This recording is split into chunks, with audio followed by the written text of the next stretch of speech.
Buenas tardes, amigos de Tenemos Historia. Este es un nuevo programa que hoy vamos a hacer sin la compañía de Emilio. Parece que la tarea de funcionario lo tiene abstraído, pero bueno, vamos a tratar esta dura tarea de tratar de reemplazarlo. Y bueno, como siempre saben, hicimos la introducción de que la historia no es de los historiadores, la historia es de todo el mundo, entonces siempre invitábamos a personajes que tenían otro tipo de profesiones. Y yo no me acuerdo, y tendría que estar Emilio acá, si es que tuvimos un contador invitado anteriormente. Bueno, sí, lo hemos tenido porque Alejandro Poli Gonzalo ya ha estado en otras oportunidades. Sí. ¿Qué tal? ¿Cómo te va, Alejandro? ¿Qué tal? ¿Cómo está? Un gusto estar nuevamente por acá. Alejandro, recordemos, has estado cuando hablamos de Mayo de la Revolución Inconclusa. Y después estuvimos con La Democracia Limitada, que era la continuación de ese libro. La continuación de ese libro. Y hoy vamos a un nuevo libro de Alejandro, que es Las Trayectorias Argentinas, que es una culminación, porque es como una especie de tríada que vos tenés pensado. Exactamente. Es una interpretación de la historia del país en función de la historia. Uh-huh. Sí, las trayectorias argentinas están divididas en 4 grandes trayectorias que después podemos comentar. La primera es justamente la trayectoria liberal, que es la que trataba básicamente Mayo de la Revolución Inconclusa, desde 1862 hasta 1916, o sea, desde Mitre a la Asunción de Irigoyen. La segunda trayectoria, que yo denomino nacionalista, es la que traté en La Democracia Limitada, que va de 1916 a 1946. Ahí empezaría, mi plan original era hacer un tercer libro por la trayectoria populista, que iba de 1946 a 1983, con el peronismo como eje central. Y finalmente el cuarto libro iba a ser lo que es la democracia, lo que nosotros llamamos la democracia. Del 83 hasta ahora, pero bueno, como eso iba a ser un poco largo por la cantidad de material que había que revisar y todo, decidí ir a este nuevo libro que es Las Trayectorias Argentinas, donde las 2 primeras están más referidas a los libros anteriores y la trayectoria populista y democrática están más estudiadas en este propio libro. Que es importante remarcar a la gente que este libro está terminado en el 2015. En agosto del 2015 fue publicado, con lo cual fue antes del triunfo del macrismo, hay una... y sin embargo vos hacés algunos pronósticos que hoy se parecen estar haciéndose realidad. De todas maneras, esta ha sido nuestra presentación. Vamos a un corte y volvemos para hablar con Alejandro Poli Gonzalo, Las Trayectorias Argentinas, que es una interpretación, es decir, uno siempre se pregunta, siempre nos terminamos preguntando para qué sirve la historia, y bueno, vos sos un típico ejemplo de utilizar la historia con una finalidad interpretativa que es, una de las utilidades que tiene el conocimiento histórico. Volvemos en unos minutos.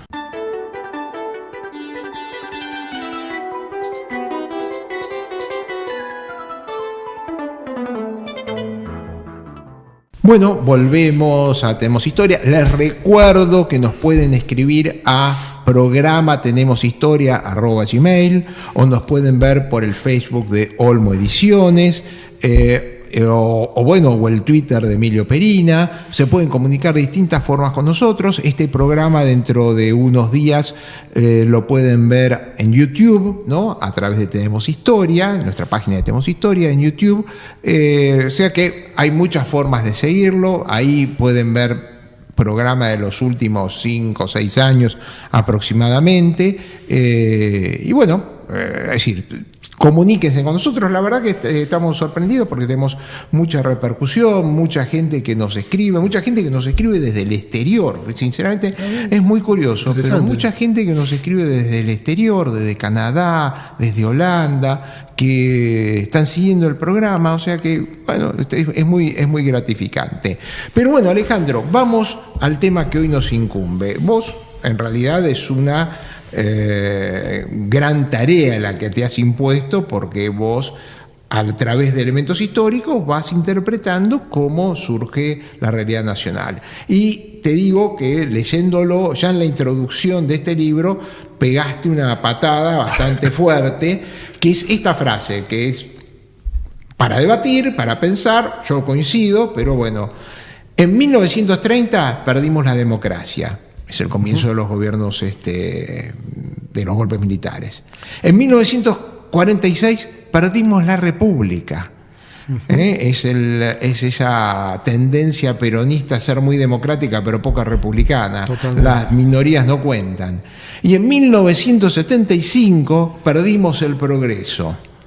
Sí. Realmente yo creo que esta frase vale el libro, porque sinceramente en pocas palabras estás hablando de cómo perdimos nuestra República Argentina progresista, granero del mundo, en fin. No sé, uno a veces puede estar tentado a pensar de que algunos gérmenes de maldad, semillas de maldad, cizañas, estaban germinando antes de todo esto, pero creo que como síntesis esto es magnífico. Sí, y además cada una de esas pérdidas es consecuencia directa de la anterior, o sea, porque se pierde la democracia, después es que se puede perder la república. Claro. Y porque se pierde la república, finalmente se pierde el progreso.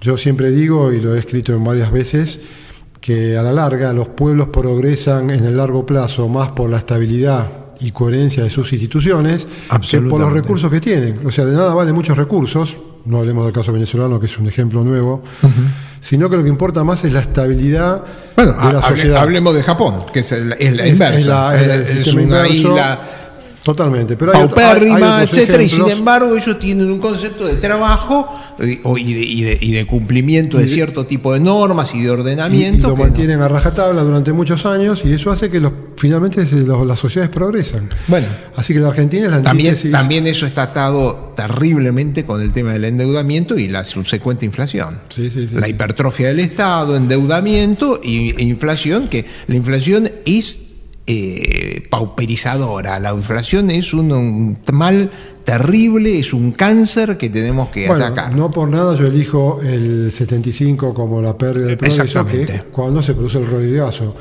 El Rodrigazo fue el primer gran efecto inflacionario que, a diferencia de todos los que vinieron después, sorprendió a la gente y la agarró totalmente desprevenida. Sí. Y lo que se pierde, y además yo lo digo ahí en el libro, no solamente es todos los efectos económicos, sino se pierde el contrato social de que la gente tenía que cumplir sus compromisos. Exactamente. Yo todavía recuerdo a mi padre que había social. comprado unos 2 departamentos que los pensaba en algún momento pagar en cuotas a 5 años, como todavía se podía pagar antes del Rodrigazo, y que al poco tiempo, después del Rodrigazo, cuando iba a pagar las cuotas le daba vergüenza y no había ningún instrumento jurídico para que el pobre vendedor se pudiera defender.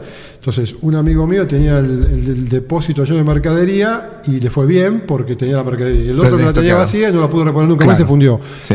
Y no había ninguna norma jurídica ni legal, y eso quebró la confianza de los argentinos en el trabajo, y a partir de ahí fue todo un desbarranque, además de todo lo político.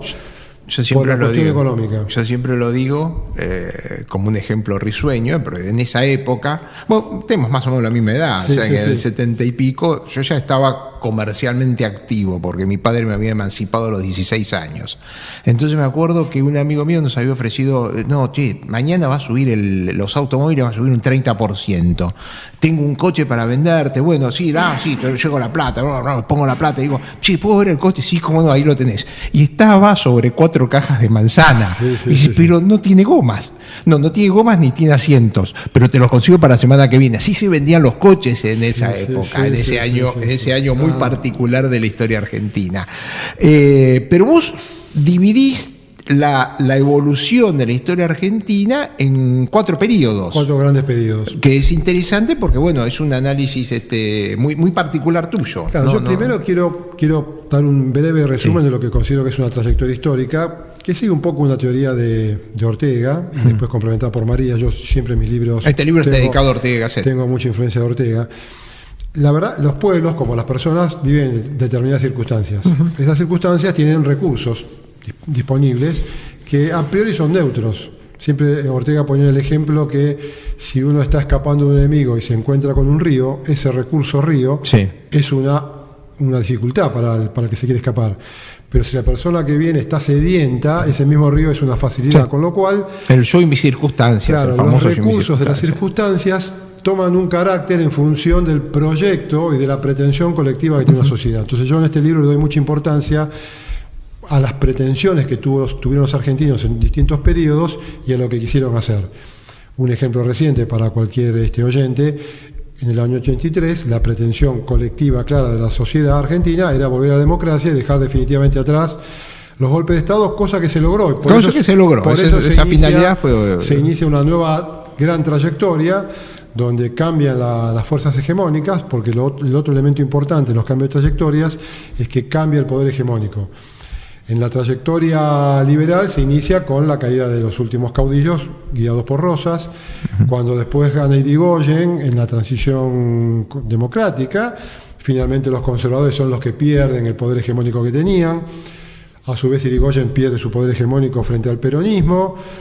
El peronismo vienen los militares a reemplazar un poco a las fuerzas civiles con los golpes de Estado. Fuerzas, sí, conservacionales sobre y en todo, el 83, cuando nadie lo podía creer, porque yo me acuerdo lo que pensábamos todos, los militares pierden todo su poder y nunca más lo recuperaron ante la fuerza hegemónica democrática. O sea que cada cambio de gran trayectoria ha tenido un cambio de hegemonía muy importante. Entonces, cuando uno quiere analizar la situación presente, puede proyectar si está pasando algo parecido o no y determinar si estamos ante el inicio de una nueva trayectoria histórica. La quinta sería, que es lo que yo creo, contra la opinión de mucha gente todavía, porque cuando uno la está viviendo es difícil capaz de estar verla. Inmerso en el mar y saber hacia dónde nos estamos dirigiendo, ¿no? Aparte, siempre hay tantas cosas impensadas o algunas circunstancias que pueden cambiar las cosas. Sí, por supuesto. Es decir, bueno, siempre, si vamos a hablar de la época liberal, yo siempre digo que hay un par de circunstancias fortuitas completamente, pero había dos personajes cuya muerte implicó parte del deterioro que vino a posteriori. La muerte de Lucio Vicente López, en un duelo estúpido, pero Lucio Vicente López era hijo de Vicente Fidel López, es decir, era una persona muy preparada, muy lúcida, era una persona ya presidenciable y sin embargo muere en un duelo. El otro también personaje que muere en forma imprevista era León Ortiz de Rosas, el nieto de Rosas, que había vuelto al país y que había sido gobernador de la provincia de Buenos Aires y que se proyectaba como otro personaje muy saludable. Ya había aprendido algunos de los problemas de la familia, había aprendido algunos de los problemas de la dominancia dictatorial, etcétera, y sin embargo también su muerte precoz lo lleva. Y la otra cosa fue la ceguera de Ortiz, la muerte de Ortiz. Bueno, hay tres muertes que es así, que fueron muy significativas y yo sí creo que cambiaron la historia, que fueron la muerte de Alvear, la muerte de Alvear, sí.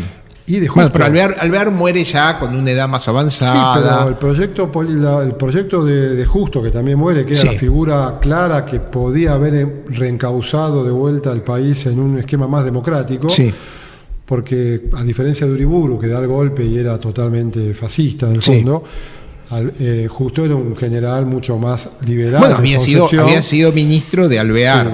Lo que pasa es que cuando se encuentra con la crisis del 30 y todos los problemas del país, se suma a los que pretendían mantener el fraude y por un tiempo, pero él es el que impulsa a Ortiz con el proyecto de volver a la democracia, que fracasa porque muere Ortiz. O sea, ahí se claro, la muerte de Ortiz, que también trae aparejado que Argentina no se alinee con los Estados Unidos. Y nosotros durante muchos años terminamos, pues no estuvimos alineados con los Estados Unidos y tuvo este enfrentamiento entre pronazis y pro-norteamericanos. Y cuando termina la vergüenza argentina de anotarse en la guerra el último día, un papelón internacional, y después ser el cobijo de nazis, que ahora, bueno, están sacando todos estos libros sobre el nazismo en la Argentina, y que, bueno, realmente eso son circunstancias fortuitas que son las circunstancias que nos lesionan, nos lesionaron. El golpe de 1943 es un golpe donde se dio de la noche a la mañana, con muchas tendencias adentro del propio ejército, ni sabían para qué daban el golpe. Ni sabían para qué lo daban el golpe. Todo porque Castillo había caído de casualidad a la presidencia. Bueno, fue una cantidad de circunstancias raras que llevaron.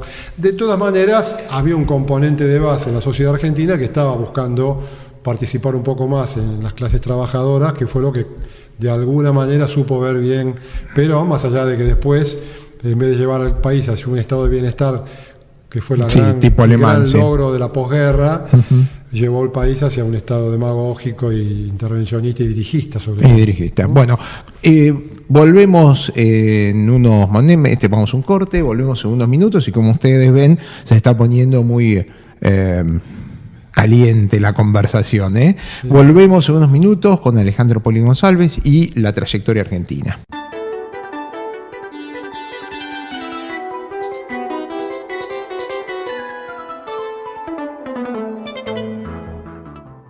Volvemos con Tenemos Historia. Hoy les quiero recordar que nos acompaña Alejandro Poli González hablando de sus trayectorias argentinas. Y bueno, Alejandro, contamos, claro, vos estás hablando, hiciste estos periodos, esta división de la historia en periodos, pero también lo comentás de que estos periodos no son cortes abismales, sino que son épocas de transición, como placas tectónicas que se van superponiendo. Sí. Por favor, me encantaría que profundices sobre este concepto. Más que placas tectónicas son como ríos subterráneos, que siguen fluyendo, pues las placas son estáticas, donde la trayectoria anterior queda subsumida por una más predominante, pero no desaparece del todo.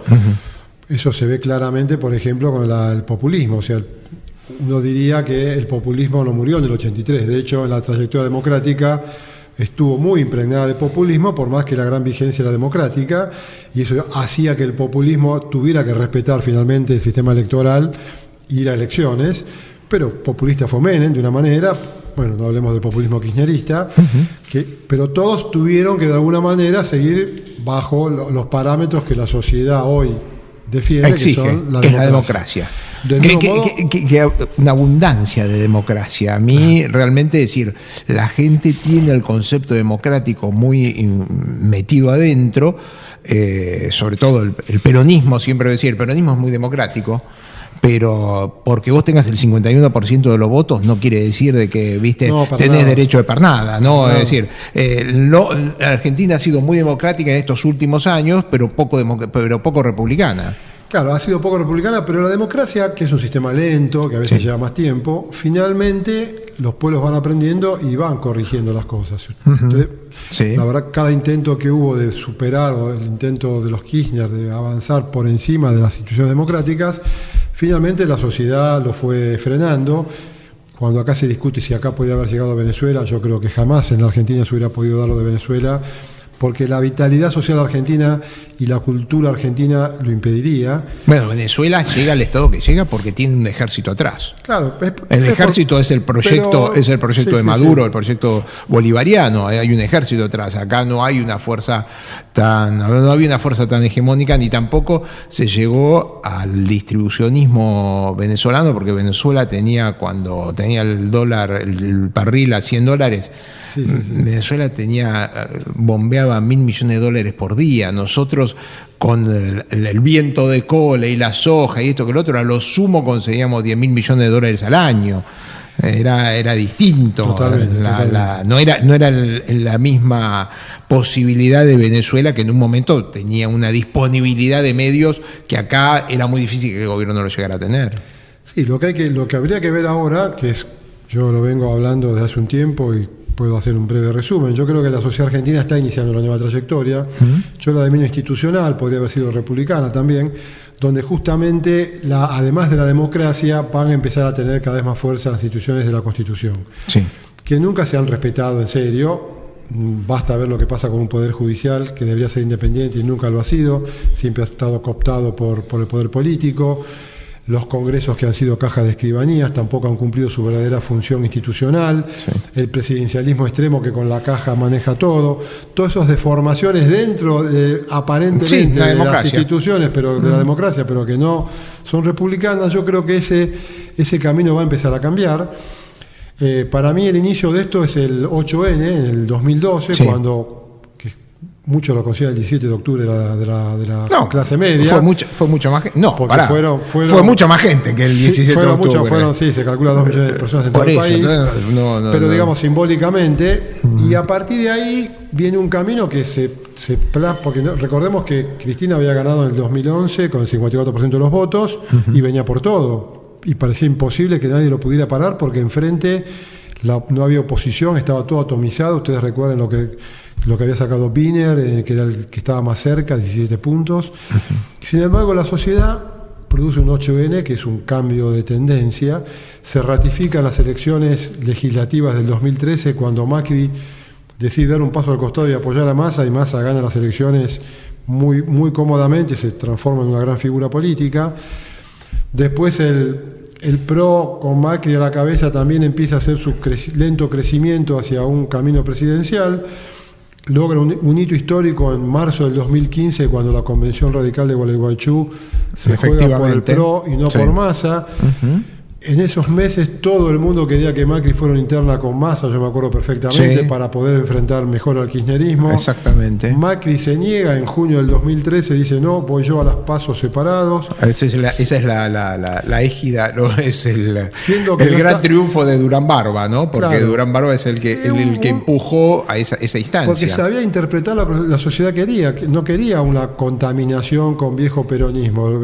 Ya el PRO estaba con el radicalismo y con la coalición cívica, y hicieron un proyecto no contaminado. Bueno, finalmente sucede lo que sucede en las elecciones presidenciales, que gana Macri, y ahora se vuelve a ratificar el domingo pasado, donde, contra todo lo que mucha gente decía, se produce un fenómeno electoral con la economía sin ayudar. Esta famosa frase que es la economía estúpida no se cumple, o se cumple poco por lo menos, y se nota en bastiones peronistas que nadie podía pensar que iban a ser derrotados, como en San Luis o en La Pampa, lo cerca que estuvo en el Chaco. O sea, un cambio de tendencia profundo que viene del 2012, y que yo creo que es el inicio de esta nueva trayectoria, donde no es que el peronismo va a desaparecer. Yo publiqué un artículo en La Nación hace 2 o 3 semanas que se llamaba El fin de la hegemonía del peronismo, y la gente decía: no, pero ¿cómo va a desaparecer el peronismo? No, yo no planteaba que iba a desaparecer el peronismo. Lo que va a desaparecer es su hegemonía. Va a ser una fuerza política como otra, que podrá ganar o perder. El caso más claro es el PRI mexicano.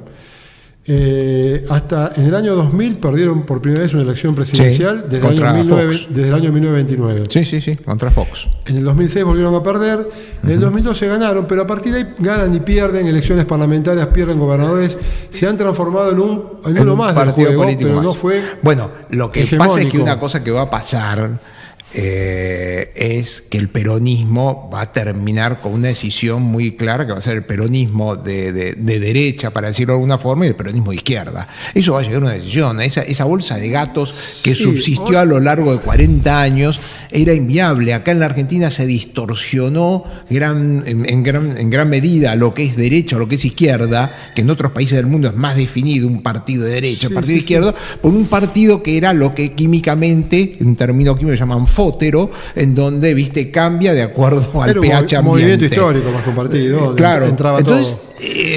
Entonces, lo que probablemente pase con el peronismo es que haya una división de un peronismo más conservador, derecha, llámenlo como quieran, y va a haber un peronismo más de izquierda, y probablemente Cristina vaya hacia el encabezar a un peronismo, a encabezar una izquierda que un peronismo de Perón, que ella misma denota la figura de Perón. Totalmente. Ella misma siempre denostó la figura, reivindica la figura de Evita, ¿no? Que es más simbólica. No, pero que hay una parte de la evolución del peronismo hasta que muere ella, en donde influye sobre Perón y hace un peronismo mucho más combativo. Después, cuando muere Evita, Perón hace un peronismo, digamos, más conciliador, la Standard Oil, ya habla de otra cosa. Entonces, la figura de Evita, que fue reivindicada también por el montonerismo, si Evita viviera sería montonera, que vale la pena preguntarnos si Evita viviera sería montonera, y ahora yo creo que la figura del kirchnerismo va a ir más hacia encabezar ese peronismo de izquierda. La verdad que es difícil predecir qué va a pasar con el peronismo, hacia dónde se va a reorganizar o no. Lo que yo planteo es que ya nunca va a tener ese poder de todas las gobernaciones, el dominio absoluto del Gran Buenos Aires. Hay muchas intendencias tradicionalmente peronistas que hoy ya no son peronistas, y creo que va a haber más cambios. Claro, esa frase que no, los peronistas son los únicos que pueden gobernar el país, que se había instaurado como un caballito. Hay un ejemplo mayor de la nueva trayectoria institucional. Un ejemplo mayor es la imposibilidad de reelección de los intendentes peronistas del conurbano. Esa ley es un cambio institucional que está en línea con este cambio de trayectoria.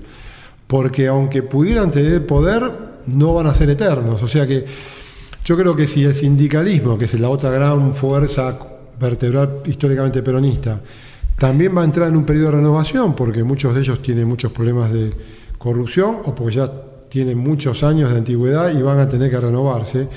Finalmente, eso también va a colaborar a que esta trayectoria institucional se vaya afianzando y yo creo que vamos a tener por varias décadas de una Argentina distinta. Bueno, vamos a un corte porque se abren algunos temas de discusión muy interesantes.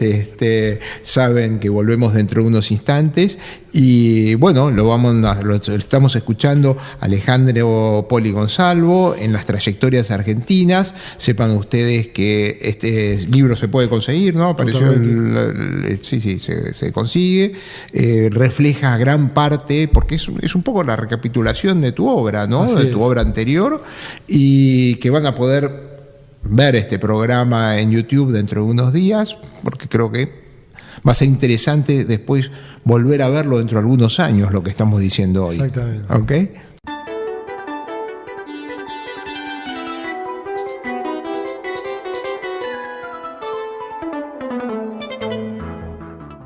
Bueno, es otro bloque más, ya creo que es el tercero, ¿no?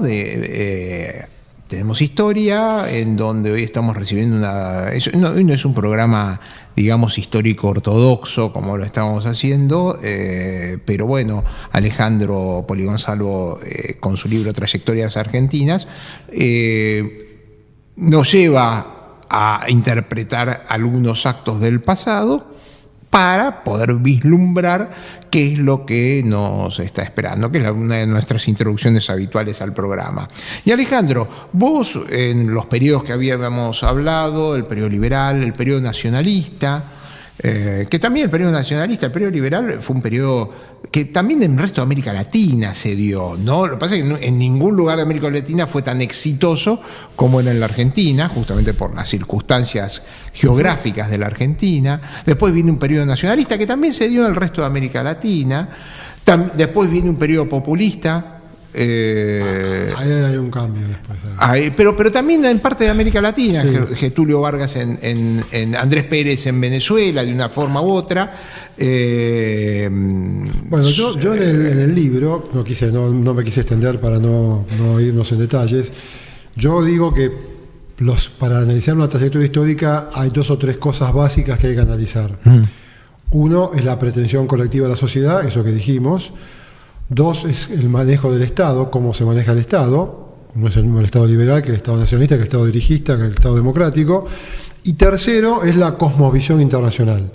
La cosmovisión internacional da un tono de época en el cual, si los países se saben adaptar e insertar en esa cosmovisión, que fue lo que hizo, por ejemplo, la Argentina en la trayectoria liberal, donde hubo una primera gran ola de globalización de los capitales y de los inmigrantes, sí. y los países que supieron aprovecharla, la aprovecharon, y los que no supieron no lo hicieron. Sí, Argentina se subió a la locomotora inglesa, para decirlo de alguna forma. Claro, después fue criticado por eso, pero bueno, por nuestros escritores revisionistas, pero fue un modelo exitoso. Yo he publicado un artículo donde el kirchnerismo, la dependencia de la soja china, vendida a China, era tan importante como la de los liberales con Inglaterra. Exactamente. O sea, entre China y los autos que se vendían a Brasil, era una situación parecida a la que tenía el país cuando exportaba granos. Pero, por ejemplo, en la trayectoria populista es donde Argentina, en vez de ir a favor de la corriente del estado de bienestar, sí. porque los conservadores crean el estado regulador, en el buen sentido de la palabra, un estado más moderno, que a raíz de la crisis del 30 empieza a manejar ciertas variables, se crea el Banco Central, se crean otro tipo de impuestos, el impuesto a la ganancia. Se crean los impuestos, se lanza un plan de obra pública enorme, muy exitoso. Sí, keynesiano. Pero un Estado austero, con pocos funcionarios, y que no se metía en las reglas de juego económicas. La economía sigue siendo una economía libre, básicamente. Y a partir de ese Estado, en otras partes del mundo, después de la guerra, se crea el Estado de Bienestar, que es un Estado que consolida esas tendencias. Bueno, en realidad viene ya propuesto por Bismarck desde fin del siglo XIX. Sí, pero siempre hay antecedentes. Los grandes medios se hacen después de entonces, el Estado de Bienestar. Sí. Exactamente, y eso se queda sobre todo en Europa. es tan increíble la tendencia de las sociedades y las pretensiones que Churchill, que es el gran ídolo de la guerra y el gran prócer de los británicos, pierde la primera elección porque la sociedad quería ir al estado de bienestar y él no quería. Si hay un ejemplo más claro de cómo los pueblos están antes que los dirigentes, porque todo lo que yo digo de las trayectorias argentinas se basa en que los pueblos y la visión del pueblo y entender lo que la gente quiere, la pretensión colectiva, es más importante que lo de la clase dirigente. Hoy la sociedad está empujando a los dirigentes. No son los dirigentes los que están empujando. Lo que ha sabido hacer Cambiemos es interpretar mejor eso y aprovecharlo. Pero volviendo al populismo, entonces, Perón, en vez de crear eso, crea un Estado dirigista que ahoga la economía, que acaba con las fuerzas del mercado. No hay ningún estado de bienestar ni ninguna economía en el mundo que viole las reglas del mercado. O sea, la ley de los precios es lo que mejora, sigue siendo el mejor incentivo para la economía. Acá eso se discute porque tantas cosas que se dicen, pero acá se discute. Pero en ningún país del mundo, yo siempre digo, aún los noruegos o los suecos, que son muy estatistas, mantienen las leyes de mercado para la economía privada. Yo siempre digo, la ley de oferta y demanda es una ley biológica, no es una ley económica. Entonces, cuando Argentina perdió el rumbo, no se supo adaptar a la cosmovisión internacional de la época de la posguerra, y así no fue. Ahora veremos que el mundo está muy líquido y la verdad no hay tendencias en el mundo claras. No, ahora desde la victoria de Trump se perdió. La gran tendencia es la globalización. O sea, eso ha sido la gran época moderna, está asignada por la globalización, que genera mucha resistencia en todas partes. Genera mucha resistencia en todas partes. Porque todas las economías tienen problemas internos con gente que queda rezagada porque la globalización. Trump es el máximo ejemplo. Quiere que las fábricas vuelvan a Estados Unidos y se vayan de China. Claro. Pero bueno, todo eso está muy en convulsión en este momento, pero la Argentina tiene que volver a insertarse en el mundo y yo creo que parte de la trayectoria institucional es no solamente relaciones exteriores, sino económicamente, volver a abrirse. La economía argentina es la más cerrada del mundo, No hay posibilidad de comercio y de crecimiento ni de inversiones grandes si Argentina no se transforma de vuelta en una potencia exportadora. Y para eso hay que importar, hay que abrir la economía. Claro, los limones por los cerdos. Entonces hay que hacer toda una transición, que es el gran desafío que tiene ahora el gobierno. ¿Cómo va a ser las reformas? Nosotros, en el último periodo que vos planteás, que es el periodo democrático que empieza en el año 83, con el entusiasmo de Alfonsín, y después la pelea con el peronismo, en la misma época Chile también vuelve a la democracia. Y sin embargo, Chile en este tiempo triplicó el PBI y nosotros creo que se aumentó por el 50%, más o menos, ¿no? Bueno, justamente Chile es un buen ejemplo de lo que dijimos antes. Chile, con la concertación política, logró un sistema estable en lo político que permitió una alternancia muy razonable y muy moderna, donde todos mantenían los esquemas del anterior con pequeños matices. Y esa continuidad le ha dado a Chile lo que hoy es Chile, que es el primer país que está más cerca de llegar algún día a ser niveles de país desarrollado.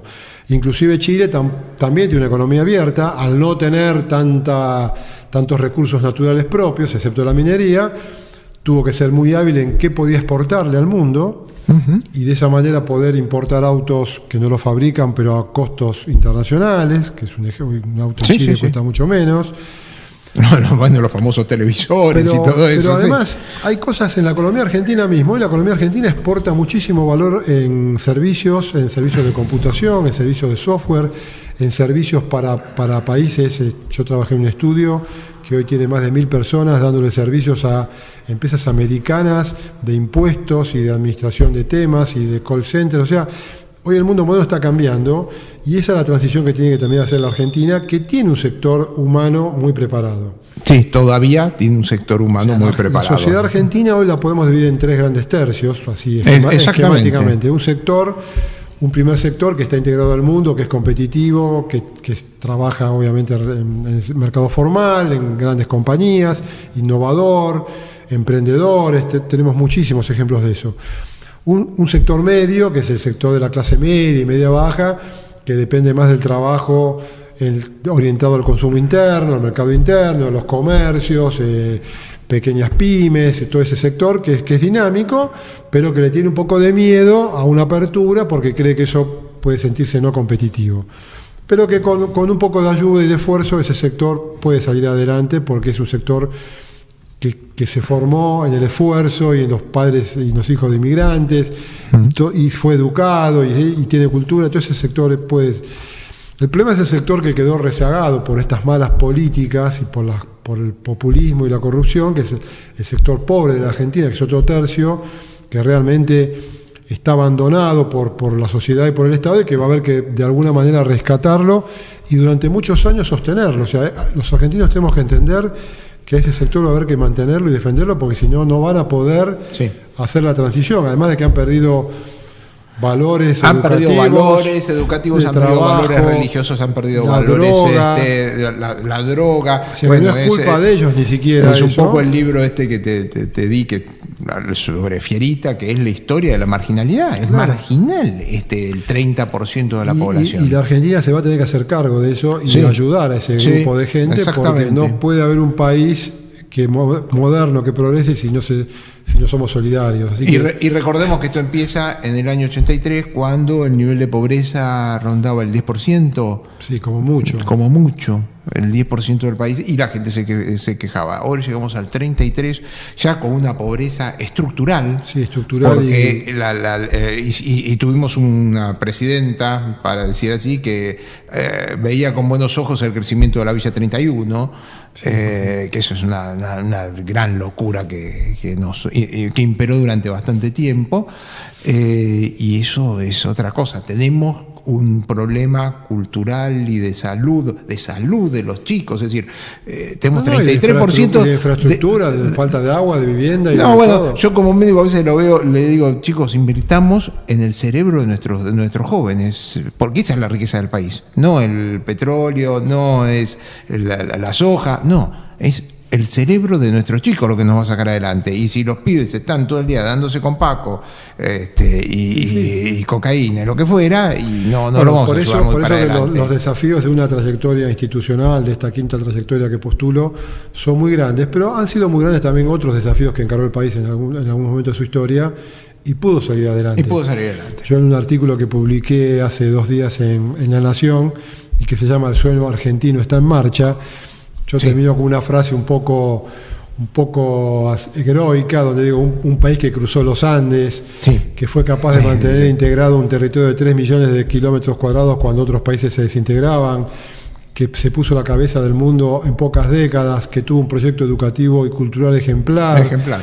Primer país sin analfabetismo del mundo. Y que atrajo a tantos millones de inmigrantes y de los cuales descendemos. Y se hizo todo eso, se puede volver a hacer en la medida que tengamos un sueño y los dirigentes entiendan que tienen que trabajar juntos por ese sueño. O sea, hace falta también un poco de mística, que los dirigentes se sumen a este deseo de la sociedad que está ahí para aprovecharlo, y que lo que hace falta es que los lideren. Hacen falta que los dirigentes sean estadistas, que dejen de ser meros políticos pensando en el corto plazo, sino que se transformen en estadistas. Yo tengo confianza que se va a lograr todo eso. Vamos al último corte del programa y volvemos hablando con Alejandro Poli Gonzalo de la trayectoria argentina.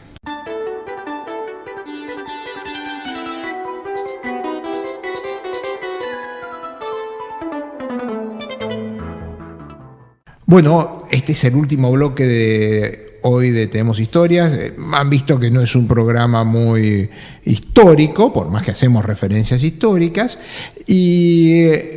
pero creo que este va a ser un bloque ajeno a lo que es concretamente histórico. Bueno, es decir, en realidad tenemos que aprender de los errores históricos para tratar de que no se repitan, tenemos que basarnos en el pensamiento histórico de una nación para tratar de interpretarlos. Es decir, todo es historia, para hacer analogía con la frase de esta revista amiga, pero con Alejandro vamos a hacer un poco de proyección histórica voluntaria de cada uno, para ver qué es lo que pensamos que cuáles son los caminos que debe encarar, basado en todo esto que hemos estado hablando, cuáles son los caminos que tiene que encarar la Argentina en los próximos años. Yo hablo de la Argentina, no del gobierno, hablo de la Argentina en los próximos años, para poder recuperar esta revolución inconclusa de la que hiciste referencia en uno de tus primeros libros.